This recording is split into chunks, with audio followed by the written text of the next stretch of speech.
Welcome to the Agent Upgrade Podcast with your hosts Jasmine Krnjetin and Alan Corey, where we learn the strategies of top producing real estate agents so you have the tools to upgrade your own real estate career.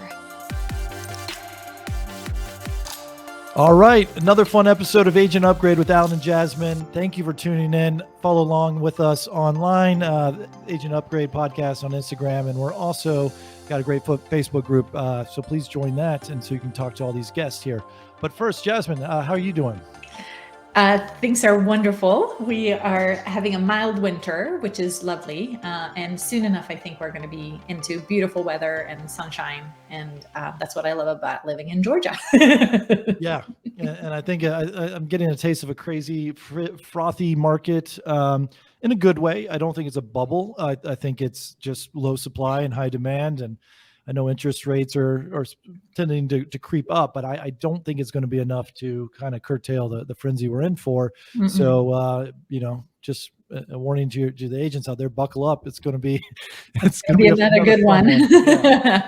It's fun. I think that figuring out strategies for winning in multiple offer situations is going to be your key for this year. And so the better you get at it, the better you get at talking to your buyers about it. And in general, just educating consumers about how to get under contract when the properties do come up is going to be key. Yeah. No, I agree. So how's your social media going, Jasmine? Because I know I've noticed some changes. You've changed your name on the screen here to @Jasmine Mortgage Team. What's the catalyst to your new handle here? Yes, so I am tweaking some stuff on our team, doing a lot more social media. I've actually started a TikTok account, which is super scary, but super fun as well. And I just, I find that I have generally been like very much a private person. I have like my Facebook friends and I've kind of kept that like to just strictly personal, right? I don't promote my business on Facebook. And then this year, thanks to your help and our audience and people that we've interviewed here on the podcast, I've kind of decided that, okay, we're going to start opening up. We're going to go out and start being more visible on social media. So we've tweaked our name so that people, when they see our name, they know that we do mortgages. We've always been Jasmine Team, but I felt that wasn't quite complete. So we inserted mortgage in there. So now we're a Jasmine Mortgage Team. And TikTok is a lot of fun. I have been having a really good time with it. And I mostly take my inspiration from you, Alan, because you are insane. Yeah. So, okay. Thank you for saying that. I want to say that whatever that the comfort level of being a fool on camera, I have complete comfort being a fool. Sign me up. That's the first thing you say. Yes. Yeah. So it's natural to me. And I've been fool I was made over on Queer Eye for the Straight Guy in season 1. Definitely looked very foolish there. I was on made up a story, got on Jerry Springer in 1999.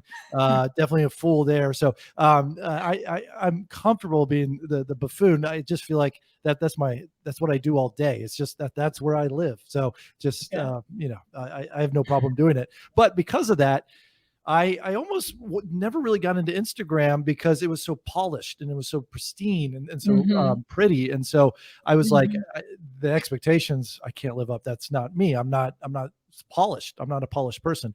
But I've so much got into TikTok in like the last 2 weeks because it's raw. You're okay to be human. Your flaws are all out there and almost celebrated in many ways. And so that's I always hated social media, but now that I'm in it and I understand it and I understand that each of the different social medias out there have their own personalities.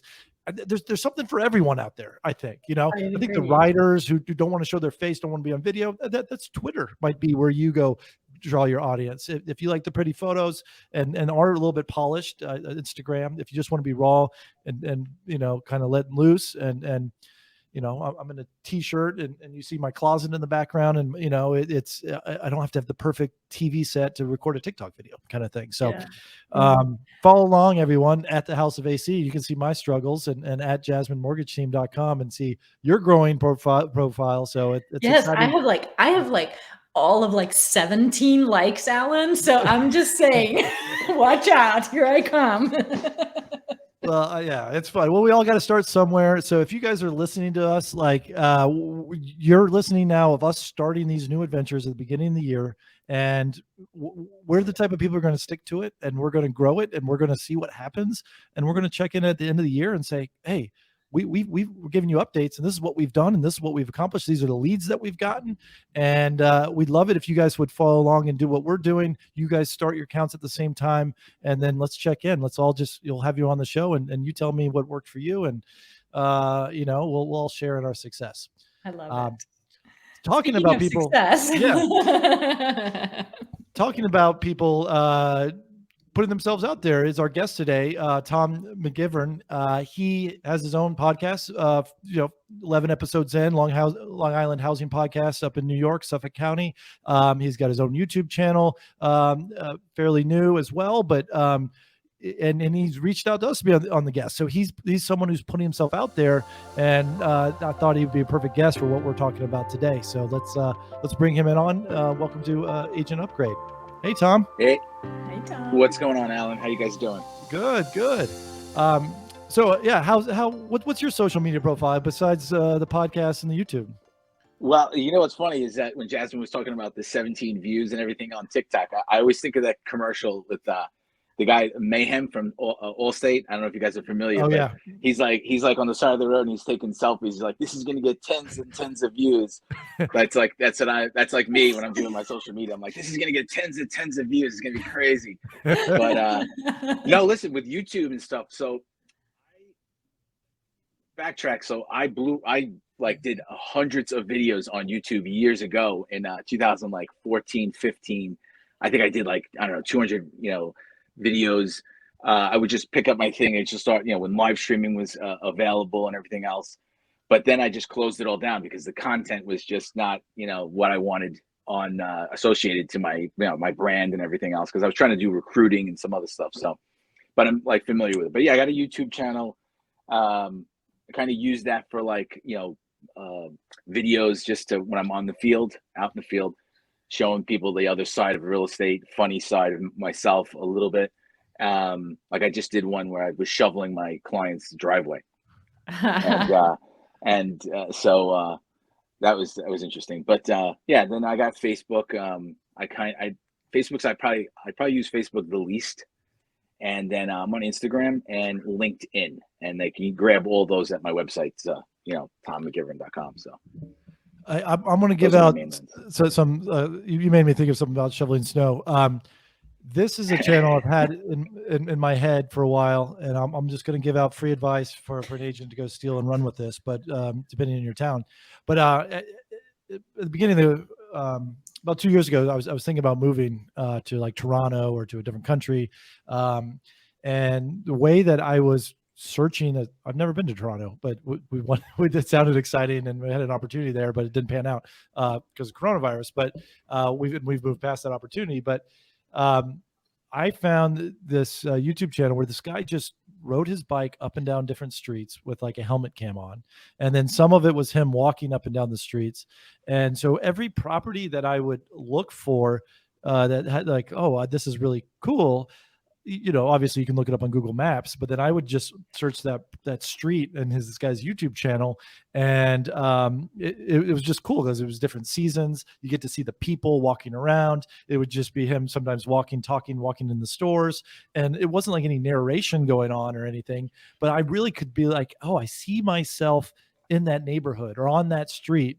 And and it's just a guy, I think he's just commuting to work. And I was like, this would have great parity with a real estate agent to just say, here's the streets, here's the neighborhoods, and I love that. it's just showed up. And I'd Google that search on YouTube, like that street, and it would just be like, boom, here's the street. And the guy would go back like every 6 months, so you get to see different seasons and things changing. Yeah, when I saw your snow shoveling video, and it made me think of that. Like, oh, now I get an idea of what it would like to live in this house, and even in New York with the snow and like the oil. You had to. I'd never seen an oil thing like that you were trying to do. Oh, that's so interesting. That's pretty cool. Yeah, that's awesome.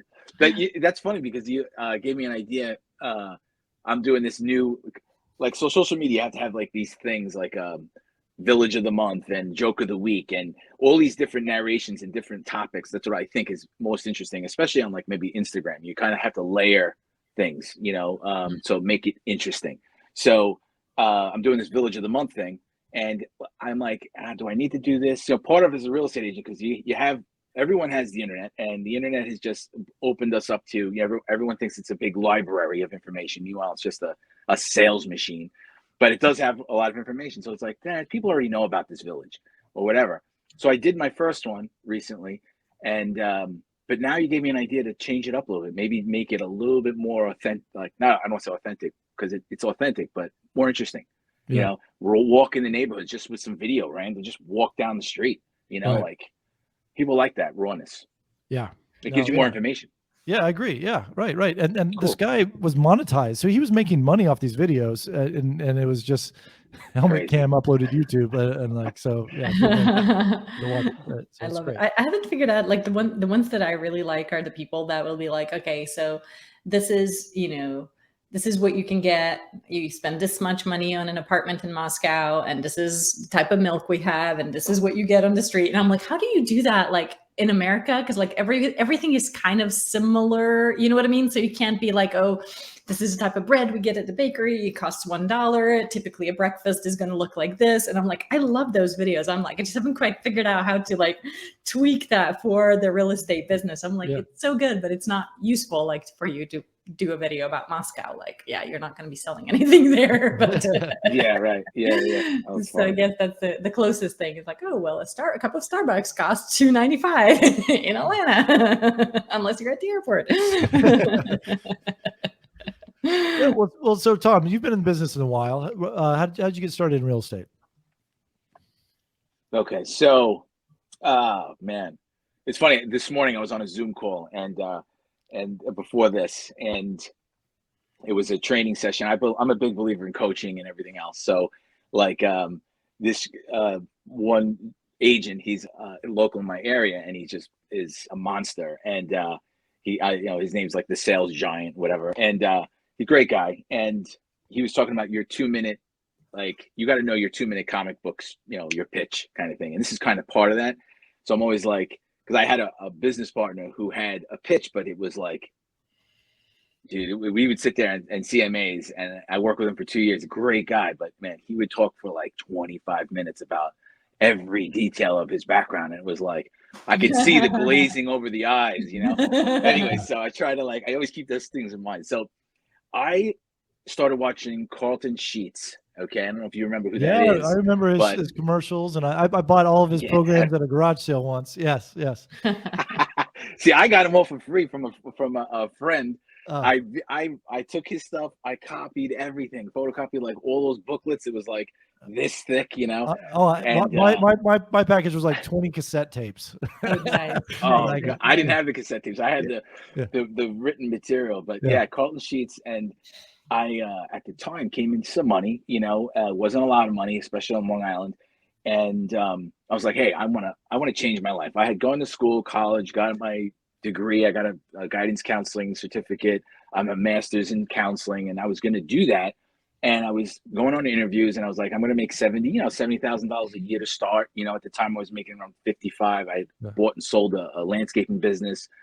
My background and family is all entrepreneurs, except for my father, who was a surveyor, but his whole life contractor, union guy. So I was like 70,000, and I saw this Carlton Sheets commercial, and then my friend was into it, and I'm like, I want to make 70,000 a month. And it just out of nowhere, it was like that, and I don't know if it was a curse or not, but I ended up going, trying to invest. I met a broker, and This guy took the time to email me. I was looking at commercial properties and apartment buildings. Long story short, I decided after meeting with some of these other real estate agents, they would show up late to the appointment. They would drive really fancy cars. This was 2006. And they didn't know anything about the property. And I'm like, wow, if they can be that bad at this and drive that car, I got to get on that, because I'll be able to do it way better. But, and then I always say, little did I know that, the car they were driving was leased. They had to turn it in by the end of 2007. Their brokerage closed down. Hundreds and hundreds of offices closed down between 2007 and 2009. Right. And there I was. I got my license in 2007, and I went full-time in 2008, quit my full-time job. And my mom especially was like, are you out of your mind, literally? Yeah. And I've been hustling ever since then. That's funny. One of the first loan officers I met, he was a big talker. He was like, oh yeah, I closed 5 to 8 deals every single month. And then he pulled up in like this 20-year-old beat up Honda Accord. And I was like, either he's just all talk or he knows something that I don't. I was like, why do you drive such a beat up car? He's like, oh, I invest my money in real estate. I don't buy depreciating assets. I was like, okay, cool. I got it. That makes sense. No depreciating assets. That's it. Yeah. I read an article once. It was like, why do real estate agents always drive nice cars? And basically it comes down to that real estate agents actually have a business where that Tom's joining us again, but I'm sharing a story about why real estate agents have nice cars. And basically it's one of the easy businesses to prove on tax returns that you need a car for work, and leasing a car and writing it off for every 2 years is actually advantageous as a business expense, more so than buying a car. You actually get more write-offs by leasing than you would by financing it or purchasing a car. So, consult with your accountant. This is not financial advice, but that is why you do see a lot of lease cars for agents. Yeah. 100%. And the funny story is, I had never leased a car up until that point. I just say that because these guys were driving up in like Audis, Cadillacs, and literally one guy came in shorts, and I'm like, you serious? Like, you're showing this house in the shorts? But it was an REO, I guess, a foreclosure. But anyway, you show up. I do show those in jeans and things like that. But I was at a dealership, and I was going to buy a car, and I was like, whatever. And this guy in the table next to me, and great, I don't know, I remember his name. He gave me his information, but I lost it, unfortunately. But he was like, yo, you're a real estate agent. You need to be doing this. And he pumped me up, and he was like, and then he said, call your accountant right now. Why are you buying a car? Lease a car. You get 100% write-off. So I quote my accountant. Again, I'm not giving legal accounting advice. Check with your accountant. But yeah, he's like, yeah, dude, lease is 100% write-off. I'm like, why didn't you tell me that? Yeah. It's so annoying, the little things that accountants don't tell you. So yeah, I'm a big fan of leasing. Yeah. So we've got a lot of agents who are maybe new in their career, or at least mid-tier in their career. What are some advice that you would give to someone who wants to maybe upgrade their business? Oh man. So I have like 6 keys to, operating your business. I try to break it down, and I kind of reverse engineer it. You can always start with your brand. Brand is everything. And your unique, serving proposition or selling proposition, whatever you want to call it. Mm-hmm. But I feel like, you start there, which no one does. No agent really sits down. No brokerage. I've been with big companies, whatever. They never even, I didn't hear unique selling proposition or USP until I read a book by, oh my gosh, Jay Abraham. I never even heard of it. This is like 10 years ago now. But he talked about unique selling proposition, and I've been with these big companies. They never talked about it. So you might want to start there. But the thing that I believe you reverse it, go backwards is your purpose. You start with, why are you doing this? And if you have a strong connection to why you're going to do something, it could be real estate, it could be anything. But for any agent out there, I always think that the first thing you want to start with is why you want to do it. And that'll give you the insight, that'll give you the backbone to keep going and to do the things that you may not want to do on a Monday morning. call people or door knock, whatever, if you could tie it to, hey, why I'm doing this, that will continue to push you and pull you towards what it is you want in life. And that, then you'll be able to go after your results. You'll say, okay, I want this. So what's the result I need? And then, hey, how am I going to get there? The plan. I'm a big fan of Tony Robbins. So RPM is like, I live by that. Mm-hmm. And I've gotten coaching from him, and that coaching helped me specifically to have that basis. And that was after 14 years in the business. All right. And, so, yeah. So at first, I want to, you're saying some great acronyms that I think we need to dig a little bit deeper into. So USP is your unique selling proposition. And if you're not familiar with that, it's basically why is someone going to pick you as a real estate agent? Like what's your elevator pitch? What's your 10 seconds that someone would pick you over someone else? And if you don't have that, if you don't know that in the back of your mind, you can't answer that within 10 seconds. How are you going to convince anyone to hire you? Especially if there's multiple, you're on a listing appointment and there's 5 people. You've got to prove to them what is your USP. So that is something that if you don't know, if you're listening to this right now, and you don't know what it is, that stop everything you're doing until you figure that out. That'll really grow your business. There is a guy, just FYI, there is a guy, his name is Rene Rodriguez, and he's really good about helping people create their story and tell their story. Because I think that to figure out your USP, you kind of need to know how to tell your story, because people are going to want to connect to you authentically. You not like, oh, I sell real estate in this county, blah, blah, blah, blah, blah. Like, that's boring. Nobody wants to know that. They want to be able to connect with you. And so there is this part of you that most of us, I should say many of us, like to keep protected, right? The softer, more vulnerable part of you. But that is the thing that people are going to be. That's the magic, right? Being really who you are, not the facade, which kind of fits into all the stuff that we're talking about. But yeah, so there is actually companies out there that will help you rewrite and write your story and come up with that. I can recommend Russell Brunson. I don't, he's the ClickFunnels guy, but Russell's got a book. I bought all of his books, but the one that is that story is I forget which book it is. I have them over there. I can't see it, but Traffic Secrets, Expert Secrets. Anyways, there's one in there. It goes over your story and how to write it. And it's very basic. But the gentleman you mentioned too, I've never heard of him, but I'm going to check him out. And then of course Jay Abraham's big into that. But as a new agent, because Alan, you said, hey, what's the advice for the new agent? Like, you're going to sit there and you're going to go, I don't have that, I don't know what it is, but you do.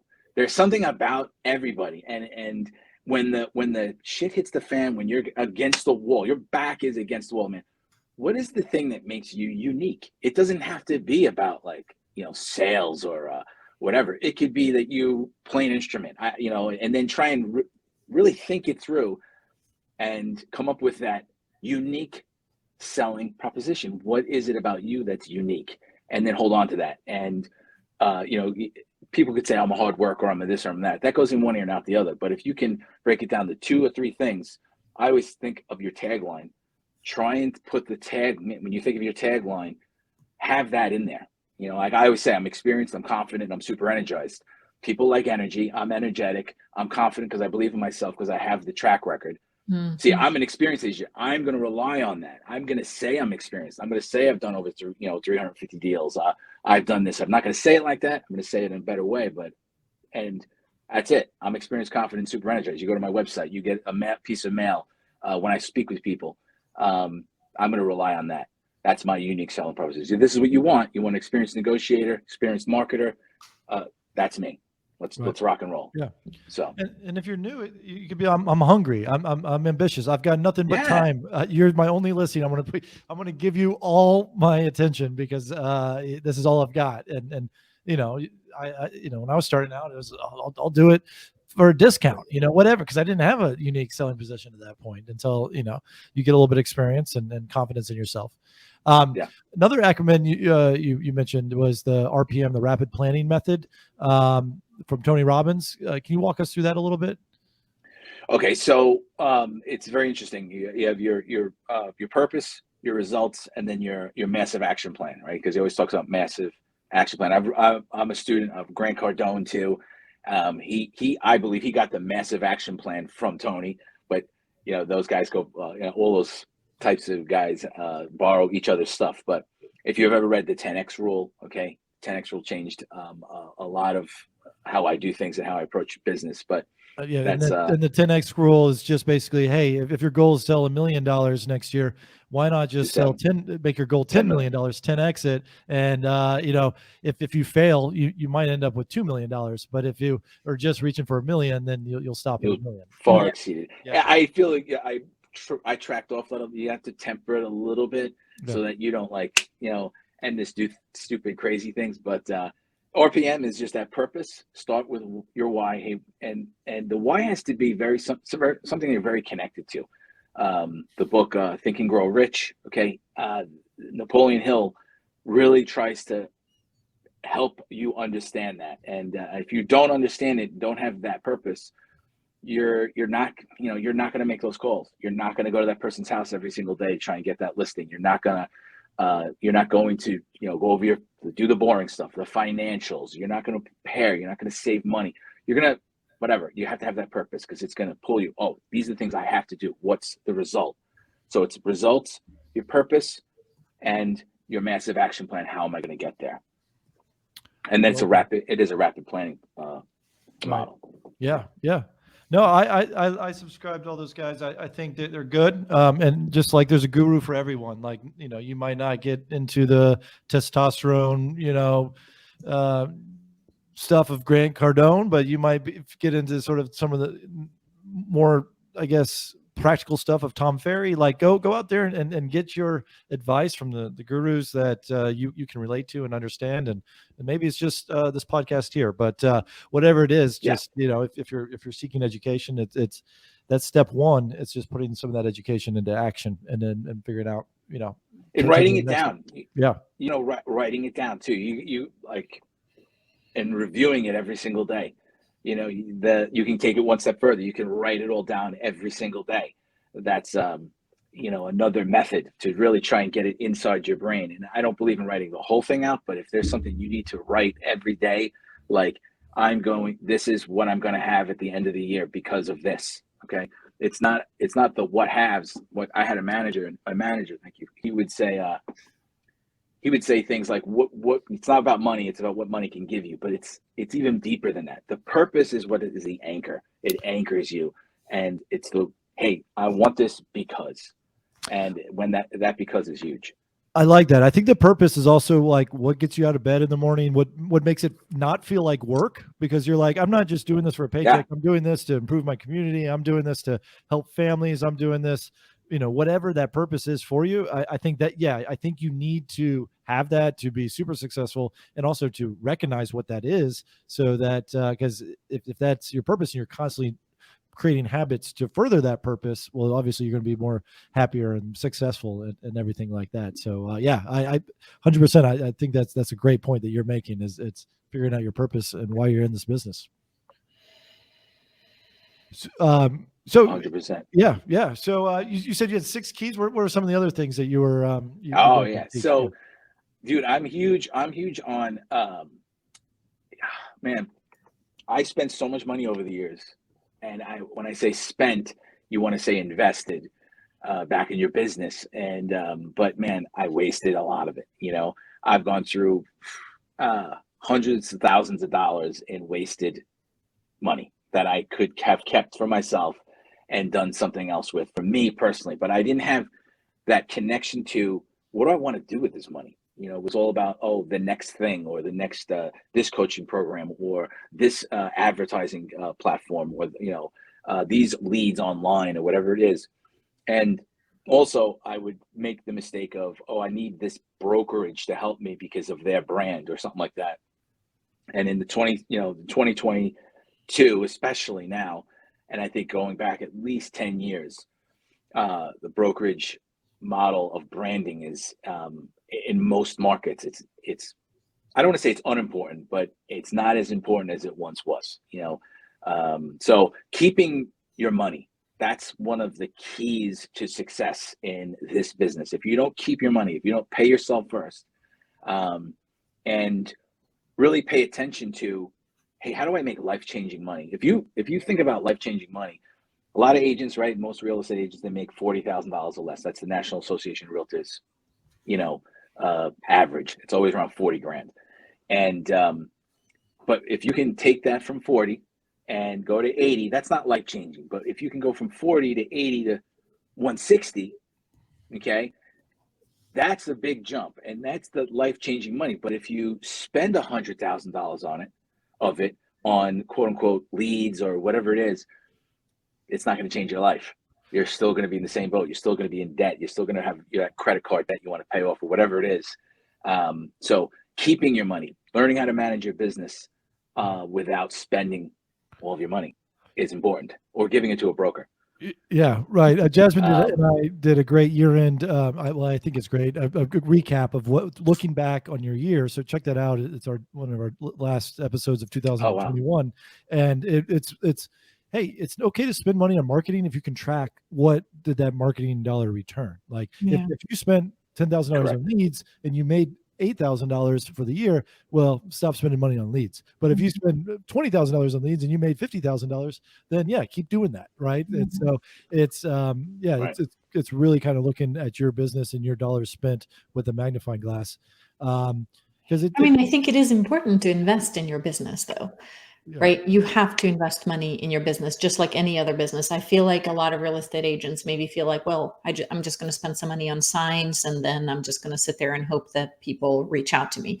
You have to invest in, whether that's money that you're putting in so that you've got good looking social media, so that you can reach people. And then you have to invest in your business, just like any other business. You don't have rent, maybe, right? But you've got to invest money in your business. And I think keeping a profit and loss for your business and reviewing it every single month, so you know where your money is going and what's working, what's not, is one way that you can kind of really dial in on what's working for marketing. I agree with you that you got to keep your money, but you have to invest money into your business. That's my belief. So, but you've got to find out what is getting you the results. And I believe that it's the time investment and the activities that you spend your time, what you spend your time doing, that in my opinion anyway, it's going to give you way more return than almost anything that you can spend money on in terms of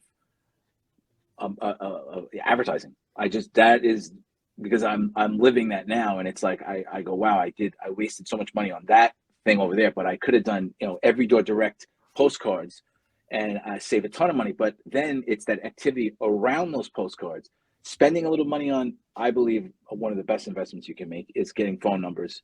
Whether that's the RedX, or that's a good solid investment, but then you have to have the activity. So whatever it is that you do, if you are going to spend money, you have to have, like I had another thing was called, it was a company that did a quarterly mailing, and you got to buy streets and everything else. And it only worked. It worked because they also gave you the phone numbers, and I made the calls. That's how I got. It wasn't like I just sent this thing out. I think a lot of agents, they buy something, they do it for like a year or two, and then they give up. But it's what you do around it. And the second thing is consistency. Dude, you got to keep doing it. A farm, if you're going to farm an area, you've got to be consistent. You have to have that thing in place and just let it ride, and then attach some activities to it that make that even more effective. I'm a big believer in signs, bandit signs. Putting 3 or 4 signs on your properties that say, hey, your house is next, or something like that. I don't do that as much. I've burned through them. They break. I have to reorder them, whatever. But anything that produces awareness of your brand, of you, in combination with activities that you're going to do personally, investing time, whether it's you or your team, that's what makes the big difference. And that's what helps you can save money too, because once you get to a certain level, you don't have to buy every whiz bang new thing that someone's trying to sell you on. Yeah, I think the ultimate goal is eventually you're 100% referral based. Like you don't need to do the marketing after a while Oh yeah, because you have so much business from referrals, and that's a double edged sword because then you can kind of get lazy and get lazy. lackadaisical, and when things slow down, you're like, oh man, I should have been doing marketing this whole time. But also, you also feel like, well, I can't do any marketing because I'm so busy with all the referrals I have. So that's when you got to make a decision. Am I going to start having a team? Am I going to grow a team? And that's going to be more work and more marketing dollars, and but then more leads and more money. Like it's I think that purpose too. Like where do you want your career to be? Do you want to be the top producer, the rainmaker, or do you want to have a balanced lifestyle and you're comfortable where you're at, and you don't need to sort of grow your business? Like I think that's what's cool about being a real estate agent. It's every real estate agent is their own business, their own entrepreneur, their own CEO, and they whatever works for them can work for them. So it's all very interesting. The to-do list, that the RPM, getting back to that, that's what helps you too, in because we all have to-do lists, and I use a pad like this, and on one side is, hey, what do I have to do now, and the other side is broader things, projects that are in my RPM. Okay, so I have it on my computer, and then I have it on here for my activities. But the block timing is huge, because if I say, hey, I have 60 minutes a day, 1 hour a day is I don't care if I'm getting 300 referrals a year.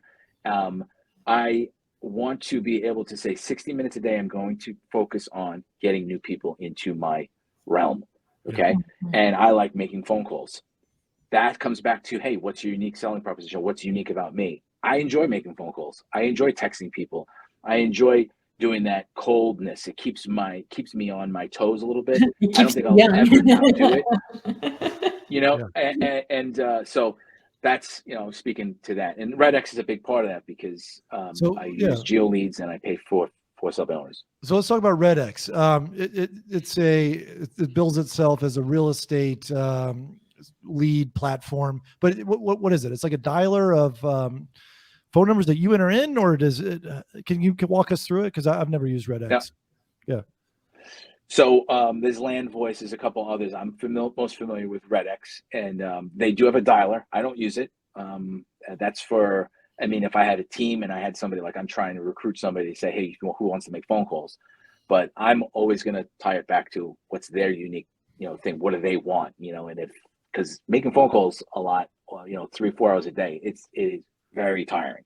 That's why, you block time, you say 60 minutes, I'm going to crush it, or 90 minutes. And then I detach from it, because if I don't, you burn out.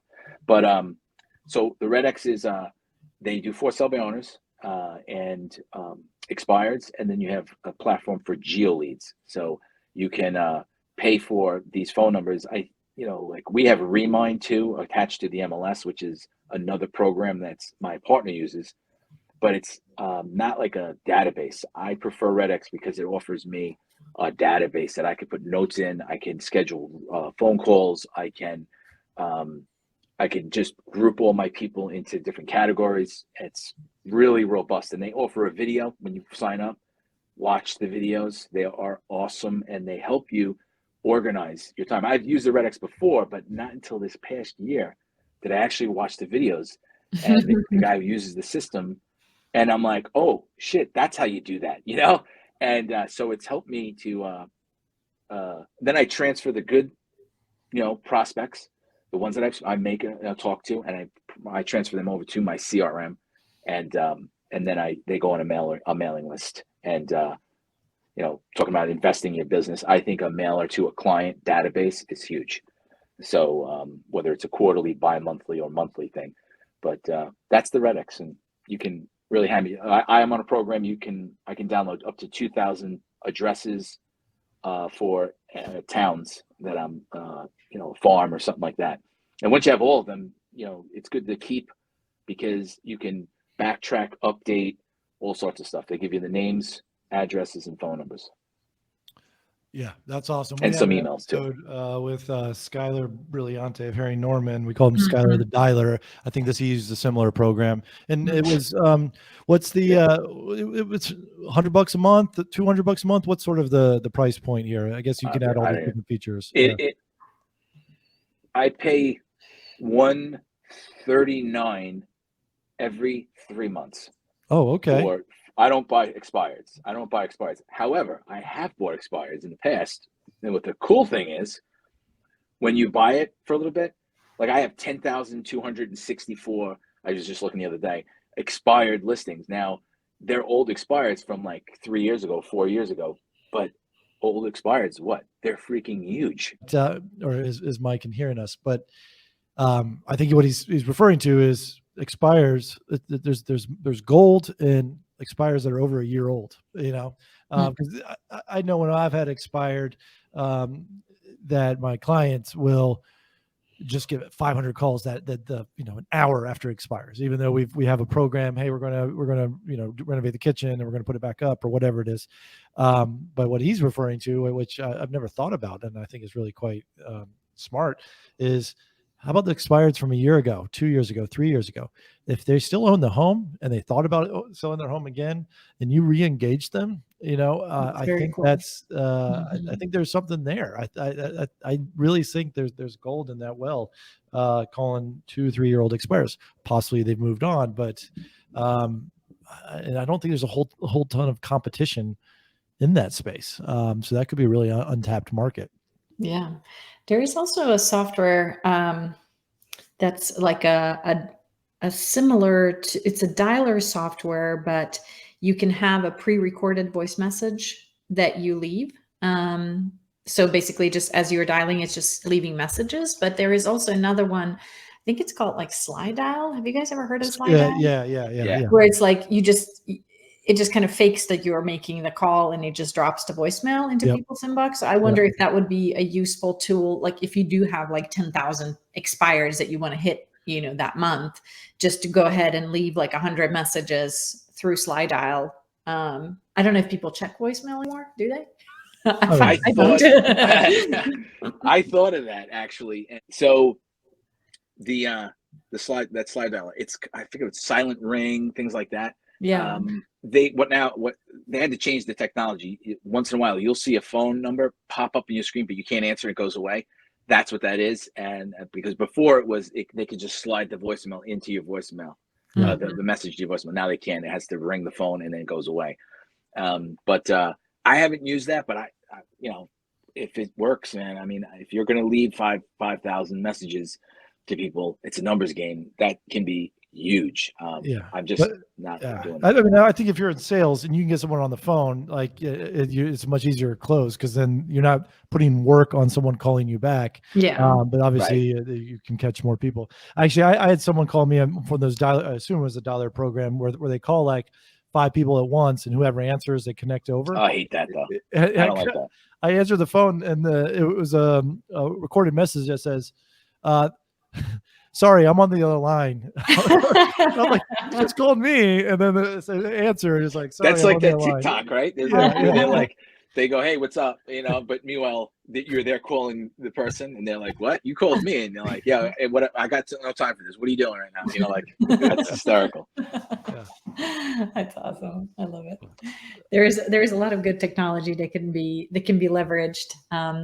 For something like that, especially like if you don't love the idea of getting rejected by people you've never talked to, maybe there is something there, and then like that 1 out of 1,000 people is gonna call you back, maybe if you hit them at the right time. But if you leave 10,000 messages in a week, I think what Alan said too, like you want to give people a thing to do, right? So the message I think should be something like, hey, check this out.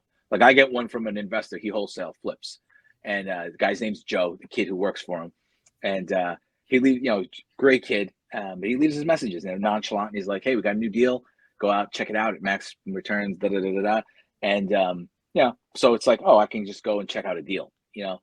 I think it's great for stuff like that. But if you're like, hey, I'm a local real estate agent, you want to market analysis on your home, Speaking of scripts, I'm a big fan of scripts, but I think giving them something to do to call you back is probably not as good as just say, hey, check this out. Be better. I wonder if you could on do their that time. like with like off-market listings or stuff like that. Like, hey, drop a message to like the 100 people in your brokerage and be like, hey, you know, we've got this thing coming up. If you know of anyone, give us a buzz back, kind of thing. That could be It'll a way save you huge time Yeah. saver. You got the texting too, the mass texting, you know, one to many. That's the iCommunity. Good for that. I haven't quite figured out any of the mass texting stuff. What's good for iCommunity? It's like Sharon Shavitza uses it. Gary V. I'm on all those guys. Grants does it. Russell. What was the name of it? He does it. It's called iCommunity. iCommunity. Yeah, and then they can just text it to everything. Gary Vaynerchuk, he uses it. You know, his tact is a little differently. Sometimes they'll come in at the same, like within a minute of each other, and I'll text them back like, you know, oh, it's that you know, great time of the day for your social metrics to text mass text, you know, busting their chops. You know who texted me back? Cardone.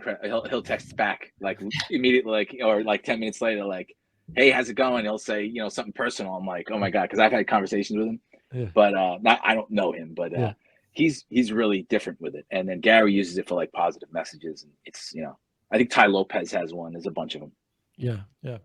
I mean, you mentioned, does anyone ever check a voicemail? I mean, I guess what the thing about email, they're easy to ignore, skip over, swipe delete. Voicemail, I like, you just have that notification on your phone that I'm like, I have to listen to this. Something to do. Yeah. But but now with voice to text on my voice message, I can almost read the voice messages and I can delete it. But text message, like, you're going to read it. Like, you have to read it before you hit delete. Like, you have to open it up, and it's usually something short and sweet. You have to read a text message before you delete it. But also, I want to say, like, as a person who gets a lot of text messages unsolicited, it's super annoying. It's super annoying. Yeah. And so as an agent, I don't really want to annoy people, but you know, I think you nailed it, Tom, when you said you hit them with a mailer, then you hit them with a phone call, like different forms of communication. It's not just text message after text message after text. Hey, you didn't reply to my last text message. Hey, you didn't reply to my last 3 text messages. But if you get a mailer, you get a voicemail, you get a text message, then it's like, okay, maybe this client has a preference of how to communicate, and you know, and you might have success in another method. Yeah. And I'm really surprised by how many of our clients like to be communicated via text. Like, I'm like, we're doing a mortgage for you. They're like, I don't have time to read like an 18 paragraph email. Just text me. What do you need? You know, updated bank statement, whatever. I'm really surprised because we'll always try to hit people every way, right? Like an email, especially when we get a lead, we'll email them, we'll text them, we'll call them, and then we kind of figure out like, what's your preferred methods. But anytime we ask a client, what's your preferred method, they always say text. And like, it just makes sense. Like, those of us that sit in front of a computer all day, I'm like, I want email because I can organize it. I know what's happening. Like, if I get 800 texts, like, but if I'm working for a nurse, right? Like, she's on the go. She doesn't have time to sit there and scroll through 1800, especially most like consumers. That's huge, medical. Yeah. Like most normal people that don't have like a work email, if they you don't have to be at a desk 9 to 5. Yeah, they have like their Gmail account that has like, you know, every possible, you know, Black Friday sale, whatever. They have like tens of thousands of emails, and it's easy to get lost. But I really like I like being able to text our clients, and we're able to text out of our CRM, which is super helpful because then it stays in the file the same way that it would if it was an email. So useful stuff. I love it. Yeah, no, it's great. So, Tom, do you have any sort of parting advice for our audience? Anything we didn't cover? Anyone you want to talk about? I would just say that so I do like be on different platforms to be useful. You know, use your social media. Like for me, I am not a social media guru by any stretch, but I understand how to. Especially real estate, it's very dry. It's like people are either interested in it or they're not. So it's not like I owned a restaurant for a little while, and I built the Instagram from like 80 to like 1,200 in about 2.5 months. But that's different. It was a more buzz I could create. I could really lean on people's interest, you know. Whereas real estate is different. I think real estate, you just have to have content going out there. You have to be consistent, make it helpful for people. Podcast is huge. My podcast is dedicated not to me, it's dedicated to the market. And I am like ready to just, every month I just pounce on the numbers. And if you're a numbers person, even if you're not, I can send it to you and you're like, I make them like 6 to 12 minutes long and just give you an update. Hey, this is what's going on in your zone, your area, this, that. I want to be helpful to people. So I would do that. And if you're a real estate agent, I write a blog, and the blog is committed to free material for real estate agents. And I'll just, it's bangthephones.com. Came up with that name years ago. It's a silly name to a website, but your sales pipeline on Instagram. And if people want to check me out, that would be awesome. I'm going to definitely, I've checked out your podcast. I'm definitely going to check out the one you did last month that you mentioned. And I think this podcast is great, and it's really been fun. Well, Tom, it's been fun having you. We've learned a lot. Thank you for sharing your wisdom, and we'll follow along in your social media channels, and best of luck to you. And let's do it. Let's do this next year. Yeah. Maybe We'll recap. Like, hey, Tom, how'd it go? And I'll find out how many downloads you guys have and stuff. Yeah, let's do it. We'll be each other's accountability partners. Awesome, love it. Love it. All right, guys. Well, thanks for tuning into the house of. Thanks for tuning into Agent Upgrade. I've switched my podcast there. Sorry, guys. Yes, I got it. But, I wrote it down. Yeah. So this is. Please follow along. All of this. This is good social media accountability partner. So if you're following along, follow along with us. You start new ventures, just like we start new ventures. And hey, we're not going to succeed at everything. We're going to make mistakes. No one's perfect, and that's the beauty of it all. So we're going to share our success and failures, and let's go on the journey together. So awesome. Yeah. Thanks, guys. Thanks, everyone. Thank you for listening to the Agent Upgrade Podcast. If you are an agent looking for a new mortgage lender, start with Jasmine at jasmineteam.com. If you want to learn about real estate investing and working with investors, check in with Alan at thehouseofac.com. See you next time on Agent Upgrade.